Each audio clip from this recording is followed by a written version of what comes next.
नमस्कार साथियों। देखिए, ये क्वेश्चन आपका पूछा गया है यूपी पीसीएस प्री में पूछा गया था, 2009 में पूछा गया था। देखिए, अच्छा क्वेश्चन है, पीजीटी लाइक क्वेश्चन है, पीजीटी में भी ये क्वेश्चन पूछा जा सकता है। तो देखिए, इस पर क्या कहा गया है, इस पर कहा गया for 3 sets A B and C the correct statement is. ये पीजीटी लाइक क्वेश्चन है आपका, ठीक है।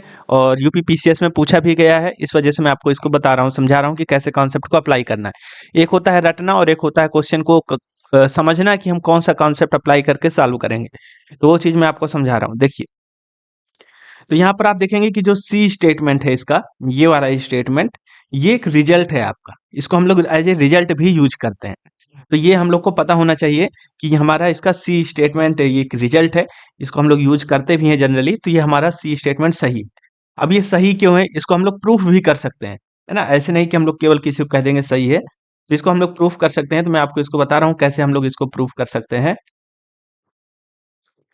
यानी कि A union B is equal to A union C हो और A intersection B is equal to A intersection C हो, तो बी इजकल टू सी हो जाता है। अब जैसे इसको हम लोग प्रूफ करना है, तो यहाँ पर आप लोग देखिए, लेट करके चलिए, A union B is equal to A union C. ठीक है, ये रिजल्ट है हमारा। इसको मैं प्रूफ करना आपको बता रहा हूँ कैसे ये हमारा सही है। अब यदि मैं इस पर इंटरसेक्शन कर दूं सी का दोनों साइड, तो ये हो जाएगा A union B intersection C, और इजकल टू यहाँ पर भी हो जाएगा A union C intersection C. ठीक है, डिस्ट्रीब्यूटिव प्रॉपर्टी अप्लाई हो जाएगी। तो इसको हम लोग लिख सकते हैं A intersection C union B intersection C. ठीक है, डिस्ट्रीब्यूटिव प्रॉपर्टी लग गई। इधर भी डिस्ट्रीब्यूटिव प्रॉपर्टी लगाएंगे तो ये हो जाएगा ए इंटरसेक्शन सी, और फिर यहाँ आएगा यूनियन, फिर आएगा सी इंटरसेक्शन सी। यहां तक बात क्लियर है। अब देखो, इसको हम लोग लिख सकते हैं, ये हो जाएगा A intersection C union B intersection C. अब इधर साइड राइट साइड पर देखोगे आप, तो ये ए इंटरसेक्शन सी है और यहाँ पर दिया है यूनियन सी इंटरसेक्शन सी। तो सी इंटरसेक्शन सी का मतलब क्या है, जैसे ये एक सेट है हमारा सी और इस पर इंटरसेक्शन करोगे सी का ही, तो हमारा कौन सा पार्ट कॉमन आएगा, तो आप कहो कि सर यही वाला पार्ट केवल कॉमन आएगा, यानी कि सी इंटरसेक्शन सी में हमारा केवल और केवल सी आ जाएगा। तो ये हो गया हमारा सी। ठीक है, चलिए इसको थोड़ा सा और सॉल्व करेंगे। ये हो जाएगा हमारा ए इंटरसेक्शन सी और यूनियन सी। तो देखो, इसको समझते हैं कि ये इसका मतलब क्या है।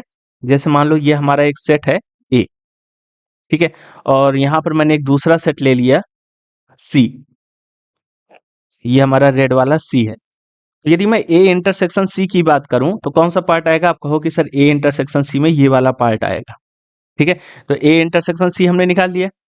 अब यदि मैं यूनियन कर दूं इसको सी के साथ में, तो यदि सी के साथ आप यूनियन करोगे इस इंटरसेक्शन वाले पार्ट को, तो कौन सा सेट बन गया, तो आप कहोगे ये तो सर पूरा सी सेट ही आ गया, है ना। तो यही चीज मैं आपको बता रहा हूँ कि इसको यदि हम लोग निकाल लेंगे, सॉल्व करेंगे, तो इसका मतलब हो गया कि ये आ गया सी।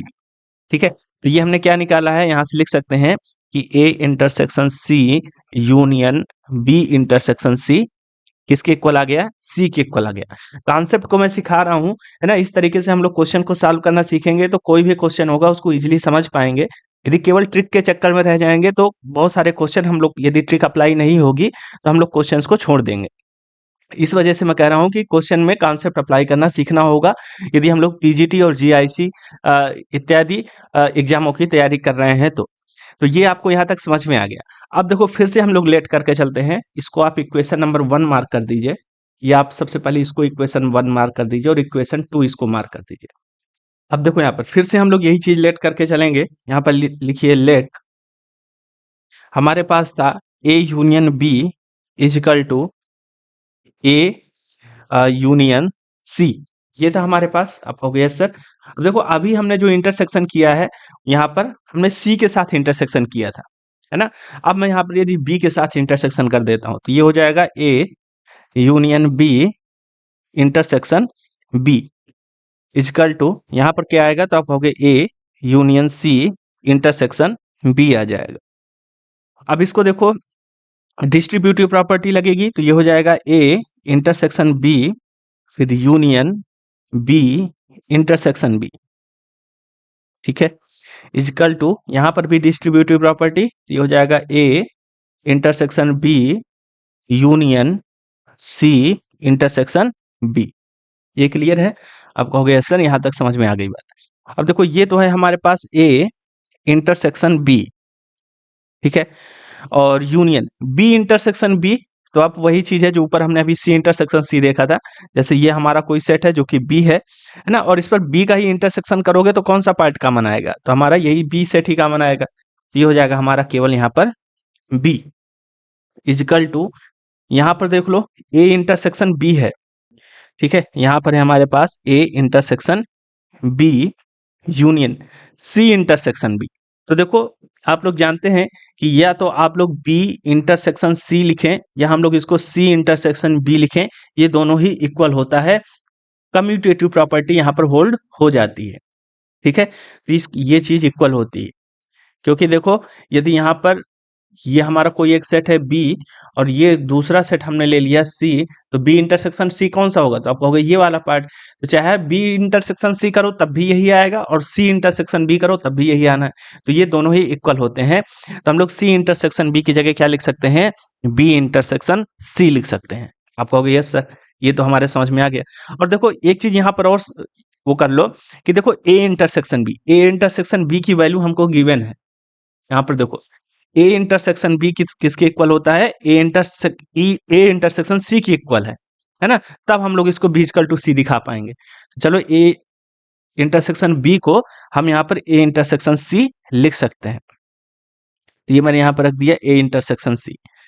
अब देखो इसको इधर साइड लेफ्ट साइड पर देखोगे तो ए इंटरसेक्शन बी है, तो ये हमारा ए हो गया, ये हो गया बी, ए हो गया बी हो गया, ए इंटरसेक्शन बी ये वाला पार्ट आ गया। अब इसको यूनियन करोगे बी के साथ तो कौन सा पार्ट आ जाएगा, ये पूरा सेट आ जाएगा, तो कौन सा सेट हो गया बी, तो इसको हम लोग लिख सकते हैं बी इजिकल टू, इधर पर हो गया A intersection C union B intersection C. आप कहोगे ठीक है सर, देखो इसको आप लोग 3 मार्क कर लीजिए, ठीक है, तो यहां पर हम लोग लिख सकते हैं फ्रॉम 2 and 3, 2 and 3। तो देखो इधर साइड देखो A intersection C union B intersection C, यहां पर भी देखो A intersection C union B intersection C, तो 3 में किसके इक्वल है, ये सी के इक्वल है, 2 में सी के इक्वल है, 3 में किसके इक्वल है, बी के इक्वल है ना। तो हम यहाँ से क्या कह सकते हैं, 2 और 3 से सेम चीज ही है, जो कि वो सी के इक्वल है, इधर बी के इक्वल है, तो यहाँ पर हम लोग लिख सकते हैं B is equal to C. From 2 और 3 से हम क्या लिख सकते हैं, B is equal to C. तो इस तरीके से हम लोग इस कॉन्सेप्ट को अप्लाई कर सकते थे सेट थ्योरी के, और इस क्वेश्चन को हम लोग सॉल्व कर सकते हैं। तो बी इज इक्वल टू सी, यानी कि हमारा ये वाला जो सी ऑप्शन है ये हमारा सही होता है, इसको आप एज ए रिजल्ट याद रखेंगे, ठीक है। तो आप लोग सी ऑप्शन को एज ए रिजल्ट याद रखेंगे, और ये रिजल्ट है भी, इसका यूज हम लोग करते हैं इसी तरीके से, तो ये आप लोग को बात ध्यान रखनी है। काफी अच्छा क्वेश्चन, देखो रिजल्ट बेस्ड क्वेश्चन पूछ लिया गया है, तो ये आपको तैयार होना चाहिए, ये पीजीटी में भी पूछा जा सकता है। Thank you.